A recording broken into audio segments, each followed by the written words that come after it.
Lieutenant Commander Maria Santos had been studying the blueprints of the USS Nevada for 6 straight hours when her commanding officer asked the question.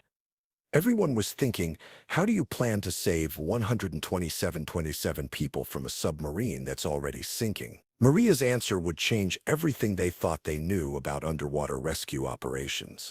Naval Submarine Base, New London, was shrouded in fog on the morning of October 18, 2021, when the emergency klaxons began wailing across the Connecticut coastline. The sound meant only one thing: a submarine was in distress, and lives were hanging in the balance. The USS Nevada, a Virginia-class attack submarine, had been conducting routine training exercises 47 miles southeast of Montauk Point when disaster struck. A catastrophic explosion in the submarine's engine compartment had caused massive flooding and sent the 37-foot vessel spiraling toward the ocean floor. Which city in the world are you watching this video from today? Please subscribe and support us for more stories. The Nevada's crew had managed to send one brief distress signal before losing all communication with the surface. That signal contained information that made every submarine rescue specialist's blood run cold. 120 crew members were aboard, and the submarine was sinking in 420. Lieutenant Commander Maria Santos was in her quarters at Submarine Base New London when the emergency alert reached her personal communicator. At 33 years old, Maria was the Navy's leading expert in submarine rescue operations, but she had never faced a challenge like this. Maria stood 5'5" with black hair that she kept in a practical ponytail and dark eyes that seemed to absorb every technical detail they encountered. She had spent 12 years specializing in underwater rescue techniques, but her largest successful operation had involved saving 31 people from a disabled submarine in relatively shallow water. 27 people at 420 feet was beyond anything that had ever been attempted successfully. Maria arrived at the base's Rescue Coordination Center within 20 minutes of the initial alert. The room was filled with submarine rescue specialists, deep-sea diving experts, and naval engineers who were already analyzing the situation and developing response options. The initial briefing was sobering. The USS Nevada was resting on the continental shelf at a depth that pushed the limits of current rescue technology. The water temperature was 38 degrees Fahrenheit, cold enough to kill anyone exposed to it within minutes. Most critically, submarine air supplies were designed to support normal crew sizes for specific time periods. With 127 people consuming oxygen, the Nevada's breathable air would be exhausted in less than 18 hours. Captain Richardson, the base commander, outlined the available rescue options. The Navy maintained several deep-sea rescue vehicles, but none were designed to handle operations involving more than 24 people per mission. Multiple rescue trips would be necessary, but each trip would take hours to complete, and there wasn't enough time to save everyone before the air supply ran out. Every submarine rescue specialist in the room agreed on the same conclusion: saving all 27 crew members was impossible with current technology and procedures. But Maria Santos wasn't thinking about current procedures. She was thinking about the USS Nevada's design specifications and wondering if there might be rescue possibilities that hadn't been considered. Maria requested copies of the Nevada's complete technical blueprints and construction details. She also asked for environmental data about the accident site, including water temperature, current patterns, and seafloor topography.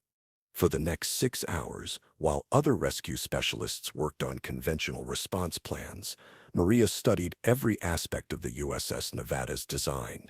She analyzed the submarine's compartment layout, pressure hull specifications, emergency systems, and structural integrity ratings.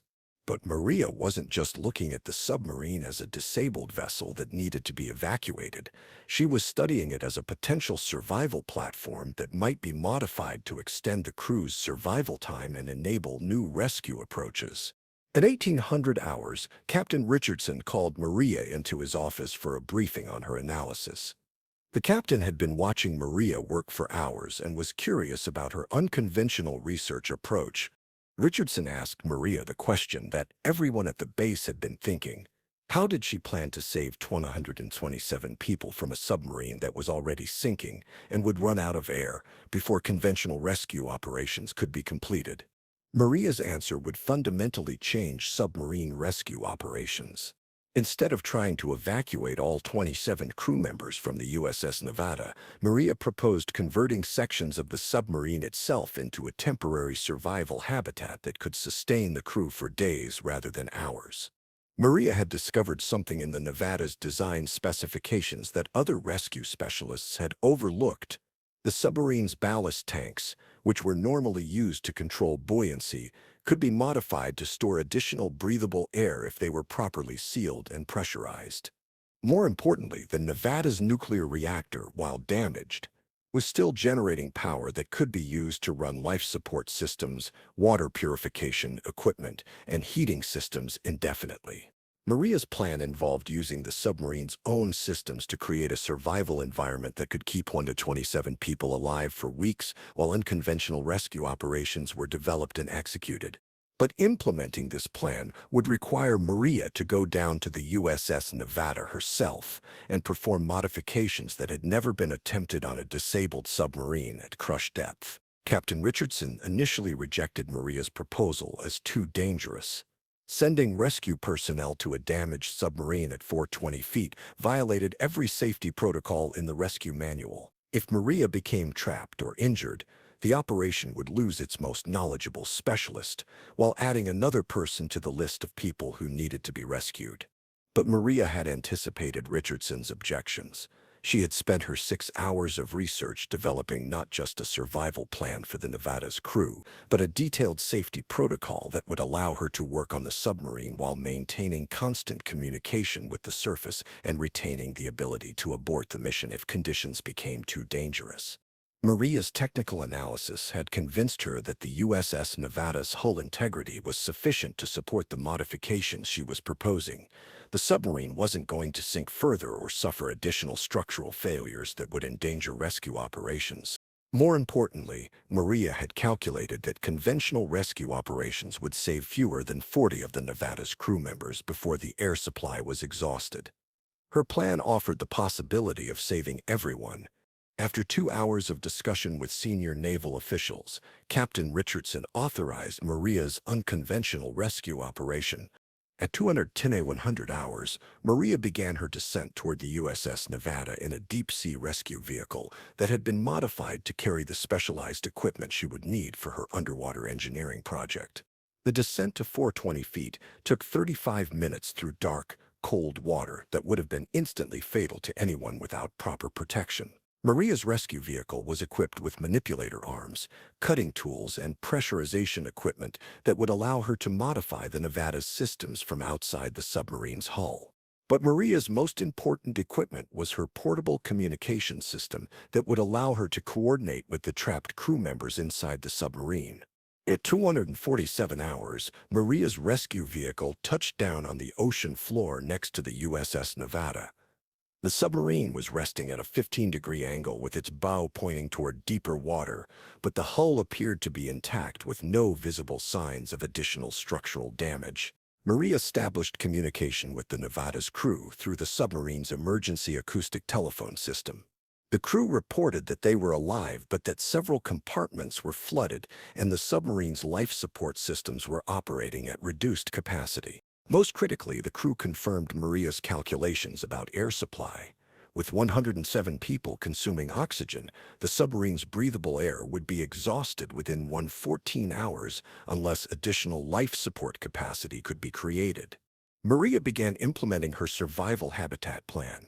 Her first step was to seal and pressurize the Nevada's forward ballast tanks to create additional air storage capacity. Using her rescue vehicle's manipulator arms, Maria installed emergency valves and air lines that would allow breathable air to be transferred from the submarine's life support systems into the ballast tanks. This modification effectively doubled the submarine's air storage capacity, extending potential survival time from 14 hours to over 20. But Maria's most ambitious modification involved the submarine's reactor compartment. Although the reactor had been shut down as a safety precaution, it was still generating residual heat that could be used to power life support systems and provide warming for the crew. Maria installed external power connections that would allow the submarine's emergency electrical systems to operate at full capacity while bypassing damaged components that had failed during the initial accident. These modifications would enable the submarine's water purification systems, air filtration equipment, and heating systems to operate indefinitely, creating a survival environment that could sustain 227 people for weeks rather than hours. But the most challenging aspect of Maria's plan involved creating escape routes that would allow crew members to be rescued in groups while maintaining the integrity of the survival habitat. Maria's solution was to install emergency airlocks in the submarine's torpedo tubes. By modifying the torpedo loading systems, Maria could create pressurized chambers that would allow small groups of crew members to exit the submarine safely while preventing the loss of breathable air from the main survival compartments. This modification would enable rescue operations to proceed gradually over several days while ensuring that the remaining crew members maintained a safe survival environment. Maria worked for 8 hours straight, installing equipment and modifying systems while coordinating with the trapped crew through the submarine's communication systems. Her rescue vehicle's lights provided the only illumination in the dark water as she performed engineering tasks that had never been attempted at such depths. At 0600 hours on October 19th, Maria completed her modifications and began the first phase of crew evacuation. The USS Nevada had been transformed into a temporary survival habitat that could sustain life support for its entire crew while enabling safe evacuation operations that would continue for the next 3 days. Maria's first rescue operation brought 12 crew members to the surface using the modified torpedo tube airlocks. The evacuation procedure worked flawlessly, with crew members able to exit the submarine safely, while the remaining personnel maintained their survival environment. Over the next 72 hours, Maria coordinated rescue operations that brought all 127 crew members safely to the surface. The gradual evacuation allowed each group of rescued personnel to be properly treated for hypothermia and decompression effects, while ensuring that the remaining crew members never faced life-threatening survival conditions. The USS Nevada rescue became the largest successful submarine rescue operation in naval history. Maria's innovative survival habitat modifications had enabled the evacuation of more than 5 times the number of people that had ever been saved from a disabled submarine. But Maria's achievement went beyond just the number of lives saved. Her engineering innovations had demonstrated that disabled submarines could be converted into temporary survival platforms that dramatically extended crew survival time and enabled rescue operations that had previously been considered impossible. Maria's techniques were incorporated into submarine rescue protocols throughout the world. Her habitat modifications became standard procedures for deepwater submarine rescue operations, and her torpedo tube airlock concept was adopted by navies in multiple countries. The engineering innovations that Maria developed during the USS Nevada rescue led to advances in submarine design that improved survival capabilities for future submarines. New submarines were built with enhanced life support systems and emergency modification capabilities that reflected lessons learned from Maria's successful rescue operation. Today, Lieutenant Commander Maria Santos continues to serve as the Navy's leading submarine rescue specialist. Her techniques are taught at submarine rescue schools around the world, and her innovations have influenced the design of next-generation rescue equipment. The USS Nevada rescue demonstrated that individual expertise and innovative thinking could overcome technological limitations that seemed absolute. Maria's success proved that rescue operations could be successful even when they exceeded every previous precedent for what was considered possible. But perhaps most importantly, Maria's achievement showed that 27 lives could be saved when someone with the right knowledge and unshakable determination refused to accept that rescue was impossible. Maria Santos didn't just execute the largest submarine rescue in naval history. She proved that human ingenuity, when applied with perfect technical knowledge and absolute commitment to saving lives, could accomplish things that every expert had declared impossible. Her 3 days at the bottom of the ocean, Working alone in conditions that would have killed most people demonstrated that individual excellence could make the difference between life and death for more than 100 people who had been given up for lost.